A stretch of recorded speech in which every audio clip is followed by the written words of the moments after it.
بسم اللہ الرحمن الرحیم۔ فصل المرکبات، یہ فصل ہے مرکبات کے بارے میں۔ یہ اس میں مبنی کی چھٹی قسم ہے۔ ہم مبنی کی اقسام پڑھ رہے ہیں نا، تو مبنی کی یہ چھٹی قسم ہے، اسماء مرکبات۔ سبق تھے هذا جی آواز آ رہی ہے؟ جی جی استاد جی آواز آ رہی اچھا آپ کچھ کہہ رہے تھے، میں کہ مجھے کہہ رہے ہیں۔ نہیں، وہ میں نے مائک بند نہیں کیا تھا ادھر والوں کو کہہ رہا۔ اچھا مرکبات، مرکب ہر وہ اسم ہوتا ہے جو دو کلموں سے مرکب ہو، ان دونوں کلموں کے درمیان بغیر کسی نسبت کے مرکب وہ ہوتا ہے کہ جو دو کلموں سے مرکب ہو اور ان دونوں کلموں کے درمیان کوئی نسبت بھی نہ ہو، نہ نسبت اضافی ہو نہ نسبت اسنادی ہو، کوئی نسبت نہ ہو۔ پھر یہ یاد رکھیں کہ مرکب دو حال سے خالی نہیں ہے، یا تو اس کا دوسرا کلمہ کسی حرف کو متضمن ہوگا یا نہیں۔ اگر حرف کو متضمن ہوا تو مرکب بنائی ہوگا، اور اس کا اعراب یہ ہوگا کہ اس کے دونوں جز مبنی پر فتح ہوں گے، جیسے احد عشرہ سے لے کر تسعۃ عشرہ تک، اس میں دونوں جز مبنی ہے اور مبنی پر فتح ہے۔ اب یہ مبنی پر فتح کیوں ہوئے، ہم ان دونوں کے اوپر زبر کیوں پڑھتے ہیں؟ اس کی وجہ یہ ہے کہ پہلے جز کے مبنی ہونے کی وجہ یہ ہے کہ وہ ترکیب کی وجہ سے کلام کے درمیان میں آ جاتا ہے، اور کلام کا جو درمیان ہے وہ اعراب کا محل نہیں ہوتا، کیونکہ اعراب کا محل آخری حرف ہوتا ہے اور یہ درمیان میں آ جاتا ہے۔ اور دوسرا مبنی اس لیے کہ وہ متضمن حرف کے معنی کو، قاعدہ یہ ہے کہ جو کلمہ حرف کے معنی کو متضمن ہو وہ مبنی ہوتا ہے۔ یہ آسان سی بات ہے، مشکل نہیں ہے۔ سب سے پہلے تو آپ یہ دیکھیں نا کہ یہاں مرکب سے کون سا مرکب مراد ہے۔ یہاں مرکب سے مراد وہ مرکب ہے کہ جو دو کلموں سے مرکب ہو اور ان دونوں کے درمیان کسی قسم کی نسبت نہ ہو، نہ نسبت اضافی ہو نہ نسبت اسنادی ہو۔ کیا مطلب؟ کہ وہ مرکب اضافی بھی نہ ہو اور وہ مرکب اسنادی بھی نہ ہو۔ مرکب اسنادی ہوتا ہے فعل فاعل مبتدا خبر، مرکب اسنادی بھی نہ ہو اور مرکب اضافی بھی نہ ہو۔ اچھا، جب وہ مرکب اضافی بھی نہیں ہوگا اور مرکب اسنادی بھی نہیں ہوگا تو پھر دو حال سے خالی نہیں ہوگا، یا تو دوسرا جز جو ہے مرکب کا وہ کسی حرف کے معنی کو متضمن ہوگا یا کسی حرف کے معنی کو متضمن نہیں ہوگا۔ اگر متضمن ہو تو یہ مرکب بنائی ہے۔ مرکب بنائی کہتے ہیں 11 سے لے کر 19 تک کی گنتی کو، اور 11 سے لے کر 19 تک کی جو گنتی ہے یہ مبنی بر فتح ہے، یعنی اس کے دونوں جز کے اوپر ہم کیا پڑھتے ہیں؟ زبر۔ اب یہ مبنی بر فتح کیوں ہے، مبنی کیوں ہے؟ اس کا پہلا جز تو مبنی اس لیے ہے کہ پہلا جز درمیان کلام میں آ جاتا ہے، جیسے آپ کہتے ہیں نا احد عشرہ۔ اب یہ احدہ کی جو دال ہے وہ درمیان میں آ گئی نا، اور درمیان جو ہے وہ اعراب کا محل نہیں ہوتا، اعراب ہمیشہ کلمے کے آخر میں آتا ہے۔ اور دوسرا جز مبنی اس لیے ہے کہ وہ حرف کے معنی کو کیا ہے؟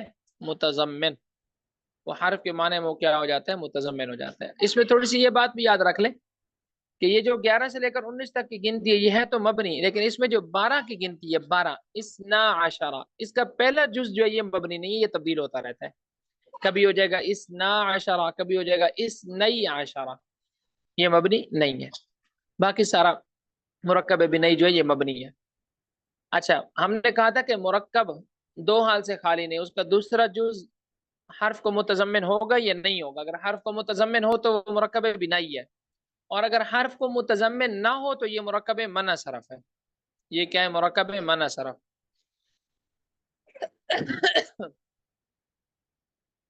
اور مرکب منع صرف کا پہلا جز معرب ہوتا ہے، دوسرا جز مبنی پر فتح ہوتا ہے۔ پہلا جز معرب اور دوسرا جز مبنی پر فتح۔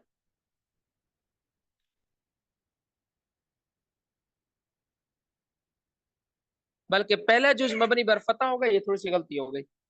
پہلا جز کیا ہوگا؟ مبنی پر فتح، اور دوسرا جز معرب غیر منصرف ہوگا۔ دوسرا جز ہوگا تو معرب لیکن غیر منصرف ہوگا، مطلب اس کے اوپر زیر نہیں آئے گی۔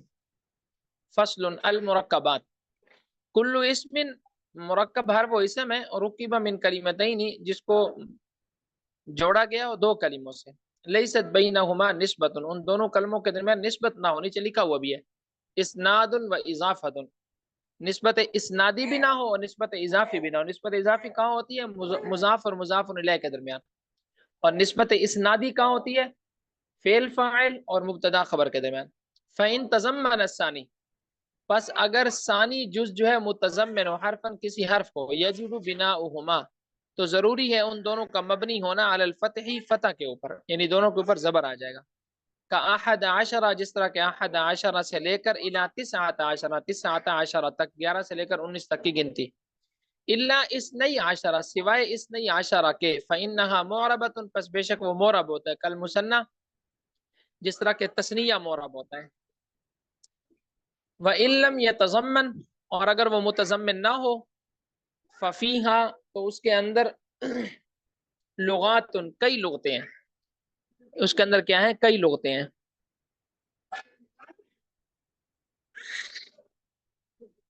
یعنی اس میں صرف کوئی ایک اعراب نہیں ہے، اس میں کئی لغتیں نحویوں نے پڑھی ہیں، لیکن افصحوها، سب سے جو فصیح ہے، بناء الاول علی الفتح، پہلے جز کا مبنی بر فتح ہونا ہے، واعراب الثانی، اور دوسرے کا معرب ہونا ہے. اعراب غیر المنصرف، اور اس کا اعراب غیر منصرف والا ہوگا. کبعل بکا، جس طرح کے بعل بکا. اب یہ بعل بکا دو لفظوں سے مل کر بنا ہے، بعل اور بکن، دونوں کو ملا کر ایک شہر کا نام رکھ دیا. اب اس کا جو پہلا جز ہے یہ تو مبنی بر فتح ہے، بعلا، اس کے نام کے اوپر تو زبر ہی پڑیں گے.